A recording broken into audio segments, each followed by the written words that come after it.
Ta znameniti običaj, pustni, karnevalski običaj je po mojem mnenju nek simbol primarne narave, dejstva, da živimo s to naravo, da opazujemo njene letne čase, kako se giblja, spreminja in seveda, kako se spreminjamo tudi mi. In takšen karneval, takšno slavje, ki ga ima Ptuj, pa še marsikje po Sloveniji, ampak seveda predvsem v mestni občini Ptuj, je seveda za nas zelo pomemben.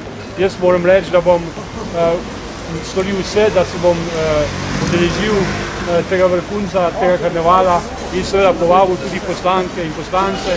Tam bojo lahko govorili, kolikor bojo hoteli in kakor bojo hoteli. Hvala lepa, še enkrat.